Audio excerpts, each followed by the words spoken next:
wal jawazi as-sirat. Dan orang yang menjadikan masjid ini seperti rumahnya, dalam arti dia dengan masjid itu ya seperti rumah gitu. Ketika dia pergi pasti akan kembali lagi ke rumahnya. Begitu juga orang menjadikan masjid seperti rumahnya, di mana saja dia berada, dia akan kembali ke masjid gitu. Ketika di perjalanan yang dicari adalah masjid, bagaimana sholatnya. Ketika dia kerja ya, di pabrik, maka dia bagaimana kalau sudah datang waktu sholatnya datang ke masjid. Atau mungkin ketika di sawah datang waktu sholat, dia tinggalkan sebentar sawahnya, pergi menuju masjid. Nah, orang yang menjadikan masjid seperti rumahnya, 3 Allah berikan. Yang pertama yaitu warauhi, adalah ketenangan. Makanya orang beriman berada dalam masjid itu pasti akan merasakan ketenangan, ya, akan merasakan sakinah, akan merasakan kedamaian, ya. Sehingga pantas saja ketika orang itu, orang beriman, orang Islam datang ke masjid, ya, ketika mendengarkan taklim, mendengarkan kajian, dia akan merasakan ketenangan, saking tenangnya tidak terdengar suara lagi. Antuk, gitu. Karena apa, emang tenang, Pak, gitu.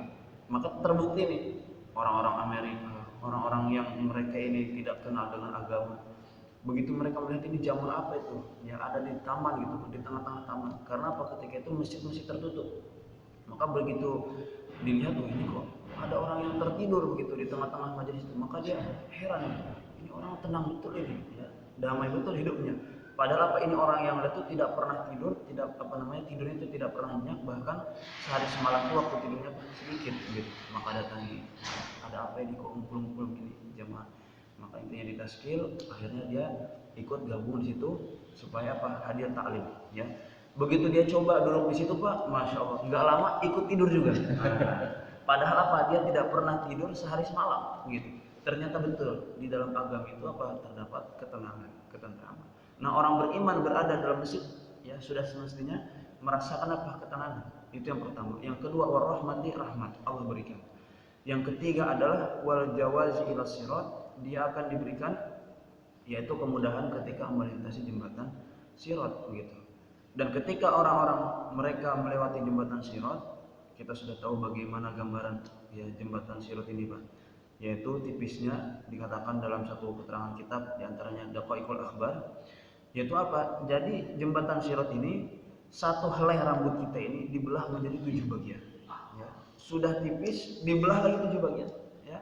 Kemudian lebih tajam daripada pisau. Dan jembatannya ini ya tidak pendek, Pak, tapi panjangnya itu 1500 tahun perjalanan. Ya.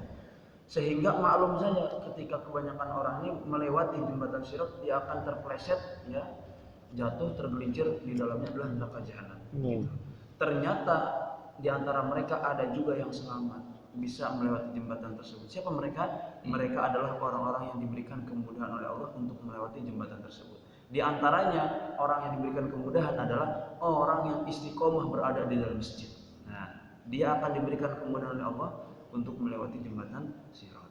Sampai mana? Ila ridwanillah, sampai mendapatkan ridha Allah, ila jannah, sampai masuk ke dalam surga. Nah, itu. Maka beruntunglah kita bapak-bapak yang istiqomah di masjid, di mana saja kita berada, yang difikirkan bagaimana masjid. Semoga kita dimudahkan nanti ketika melewati jembatan sirat. Amin. Itu. Maka di antaranya keutamaan orang yang berangkat dari rumah menuju masjid, dalam satu keterangan dikatakan man tatahhara fi baiti, siapa yang bersuci dari rumahnya, summa madha, kemudian dia berjalan ila baitin min buyutillah, menuju salah satu rumah dari rumahnya Allah. Untuk apa? Liyaqdiya faridatan min faraidillah, untuk menunaikan salah satu kefarduan yang difardukan oleh Allah. Kanat khutuwatuhu, maka adalah langkahnya, ihdaha takhuttu khoto'a, langkah pertama menghapus daripada dosa kesalahan, wal ukhra tarfa'u darajah, langkah berikutnya mengangkat derajatnya, ya. Maka ini dipahami oleh para sahabat, begitu rumah mereka ini jauh, mereka bergembira karena apa? Semakin banyak langkahnya menuju masjid atau mushola. Nah, kalau rumahnya dekat, maka mereka apa? Memperpendek langkahnya. Tapi ada satu keluarga di zaman Nabi, rumahnya jauh dari masjid, tapi pengen pindah dekat masjid. Siapa mereka? Banu Salimah. Banu Salimah, fa'arada Banu Salimah ayam takilu qurbal masjid. Mereka ini ingin pindah rumah dekat masjid, begitu. Ya. Maka datang berita kepada Nabi. Fabalagha dzalikan Nabi. Maka Nabi mendatangi mereka. Balaghani, kata Nabi, telah datang kepadaku berita annakum, bahwasanya kalian turiduna am tamtaqilu qurbal masjid, kalian ingin pindah rumah dekat masjid, apakah betul? Maka kata Banu Salimah, na'am qad aradna dzalik. Betul, ya. Kami ingin pindah rumah dekat dengan masjid. Maka kata Nabi, bagaimana? Diyarakum tuktab atharukum, diyarakum tuktab atharukum. Banu Salimah, kamu sudah tetap di rumah kamu yang jauh dari masjid, enggak usah pindah. Karena apa? Setiap langkahmu, setiap langkah kalian datang menuju masjid, itu akan ditulis, diberikan pahala oleh Allah SWT. Ya. Ketika mendapatkan nasihat dari Nabi, ya, jangan pindah rumah dekat dengan masjid, maka kata mereka, ma yasuruna anna kunna tahawwalna. Begitu kami telah dinasihati oleh Nabi, kami sudah tidak ada keinginan lagi untuk pindah rumah dekat dengan masjid. Jadi udah nggak apa-apa, rumah jauh dekat masjid, jauh dari masjid. Alhamdulillah, setiap langkahnya pahala, setiap langkahnya dihapus dosa, setiap langkahnya yaitu apa? Ditinggikan derajatnya oleh Allah. Ya, maka beruntunglah kalau kita ini rumah jauh daripada masjid. Di samping itu juga Nabi bersabda dalam satu riwayat, ya. Ala adullukum ala ma yamhullahu bil khataya. Maukah aku beritahukan kepada kalian, yaitu sesuatu yang bisa menghapuskan dosa, wa yarfa'u bihi darajat, sesuatu yang bisa mengangkat derajat kalian. Maka kata para sahabat, qalu bala ya Rasul, tentu. Jadi para sahabat itu kalau ingin diberitahukan satu amal gitu kan, mereka sangat senang ingin mendapatkan amal tersebut. Maka Nabi langsung ngasih jawaban, ada tiga amal yang bisa menghapus dosa, yang bisa mengangkat derajat. Yang pertama, isbahul wudu alal makarih, yaitu apa? Menyempurnakan wudu ketika waktu-waktu yang tidak disukai, seperti musim hujan, kan? Ini dingin, waktu subuh, berat sekali, ya. Waktu subuh kebetulan masuk shift 2 kan begitu. Pulangnya malam, gitu, jam 12 malam. Pas musim hujan lagi, tengah malam hujan, biasanya hujan tengah malam ini. Nah, maka dia paksakan itu bangun. Waktu-waktu yang tidak disukai, dia harus menyempurnakan wudunya. Maka orang seperti ini, bismillah, memaksakan diri, ya. Padahal keadaan itu musim hujan, dalam keadaan dingin, dia paksakan mengambil air wudu, maka orang seperti ini dosanya dihapuskan, derajatnya ditinggikan. Nah, yang kedua, yaitu apa? Wa kasratul khuta ilal masjid. Memperbanyak langkah menuju masjid, begitu. Jadi memperbanyak langkah itu apa?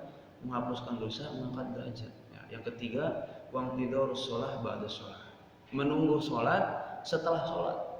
Contoh mudahnya bagaimana? Menunggu sholat isya setelah sholat maghrib, gitu. Jadi ini waktu yang paling singkat. Maka bagus di antara waktu maghrib dan isya ini kita buat kajian. Ya, kita buat pengajian agar bagaimana orang-orang ini terbiasa menunggu sholat isya setelah sholat maghrib, gitu.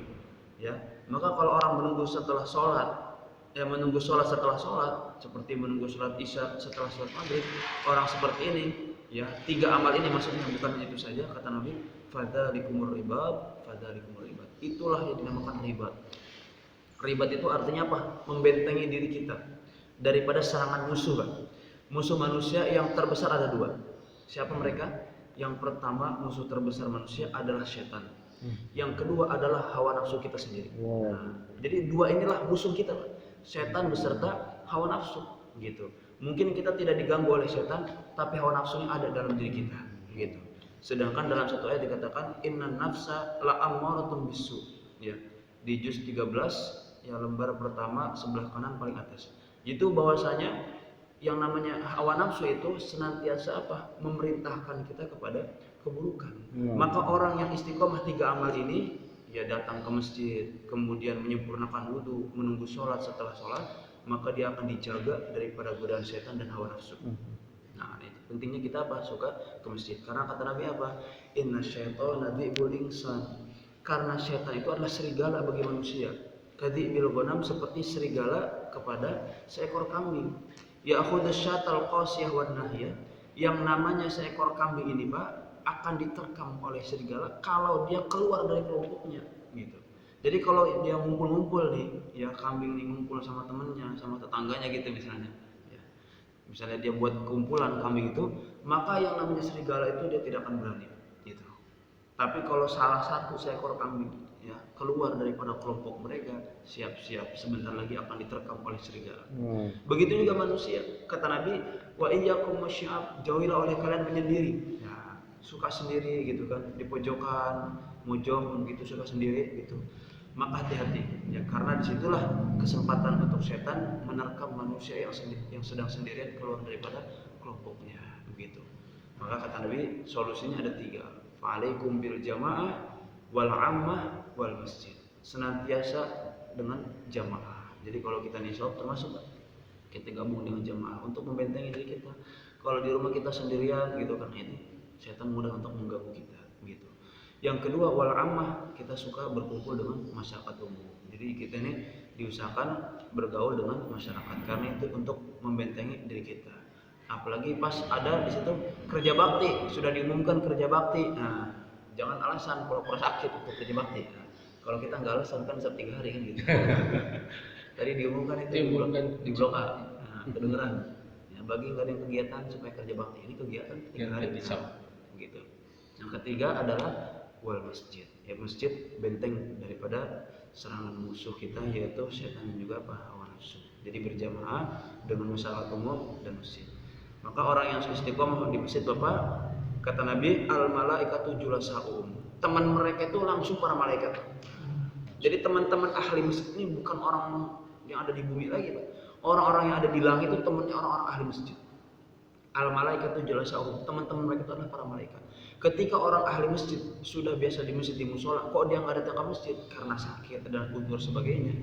Ketika mereka para malaikat tidak menemukan ahli masjid, ya kan? Maka yaftaqidunahum, para malaikat mencari mereka. Dicari di mana nih? Yang biasa ke masjid nggak ada, dicari sama mereka. Ya begitu mulia ya, malaikat mencari kita. Wa in maridu aduhum, ketika ahli masjid sakit ditengok sama mereka. Nah, jadi kalau ahli masjid sakit di rumah, walaupun ahbab gak ada yang datang ke rumah, gak usah khawatir. Nah, malaikat itu pada datang ke rumah. Ya. Walaupun kita jatuh gitu kan, kecelakaan gak ada yang nengok gitu, gak usah, gak apa-apa. Malaikat datang ya ke rumah kita karena kita istiqomah di masjid begitu. Yang ketiga wa in kanu ala hajatin a'anuhum. Ketika ahli masjid ini mereka memiliki satu hajat, gitu, maka para malaikat akan membantu hajat kita. Begitu. Orang yang di masjid 3 akan dapat akhun mustafa, saudara yang bisa diambil faedah, ya. Yang kedua yaitu apa? Kalimatun muhkamat, kata-kata yang penuh dengan hikmah. Yang ketiga adalah warahmatun muntadharah, rahmat yang diidam-idamkan. Ini 3 yang akan dapatkan orang yang suka berada dalam masjid. Maka orang beriman itu sudah semestinya apa? Memiliki hubungan spesial dengan masjid. Karena apa? Innama ya'mur masajidallah man amana billahi wal yaumil akhir. Orang yang bisa memakmurkan masjid-masjid Allah adalah mereka orang beriman kepada Allah dan hari akhir. Maka kalau kita melihat ada orang yang suka bolak-balik dari masjid ke rumah, dari rumah ke masjid, maka saksikanlah kata Nabi, idza ra'aitumur rajula ya'tadul masajid fashhadu lahu bil iman. Oh, berarti ini orang beriman ini, ya. Jadi jangan kita ejek, itu orang ngapain sih, ya? Sukanya di masjid aja kan begitu. Nongkrong-nongkrong di masjid, ngumpul-ngumpul di masjid kan gitu. Enggak mikir anak istri apa di rumah. Nah, begitu. Mereka nggak mendengarkan hadis di sini. Padahal kalau orang membiasakan diri masjid, ya kan, dari rumah ke masjid, dari masjid balik ke rumah lagi, kan begitu, berarti dia adalah orang yang beriman. Tanda orang beriman, dia suka dengan masjid. Kalau kita suka dengan masjid, cinta dengan masjid, apa kata Nabi? Man alifal masjid alifahullah. Siapa yang cinta dengan masjid, Allah akan cinta kepadanya. Insyaallah mulia. Tambahan? Cukup?